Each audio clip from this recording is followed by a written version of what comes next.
नमस्कार मित्रांनो, आज एक भव्य दिव्य असं एक दुसरा एक बैल मैदान पार पडतंय श्रद्धांजली केसरी. आणि या मैदानातील सेमी क्रमांक 2 सुटला. या सेमी 2मध्ये तिघात काटाकील लढत झाली. एका बाजूला होता शंभू 12-13 आणि रायबा थारचा मानकरी असलेला जोड शंभू आणि रायबा. एका बाजूला होता रायफल आणि मधून काटाकील अशी लढत दिली पाखरेने. मित्रांनो, डोळ्याचं पारणं फेरणारी लढत झाली. शेवटच्या क्षणापर्यंत लढत झाली. या लढतीच निकाल नक्की कोण झाला फायनलचा मानकरी, कोणी बाजी मारली. आज निकाल सेमी क्रमांक 2चा निकाल आहे.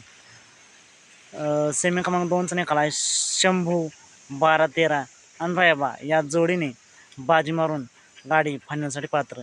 मित्रांनो, तुम्हाला काय वाटतंय? आज पुन्हा एकदा निर्विवाद वर्चस्व करत रायबा आणि शंभू एक नंबर करतील का? कमेंट करून नक्कीच सांगा. रायबा आणि शंभूला फायनलसाठी खूप साऱ्या शुभेच्छा. चला, मग भेटूया पुन्हा एकदा अपडेट्स आहे भांडणाट अशा नवीन व्हिडिओमध्ये.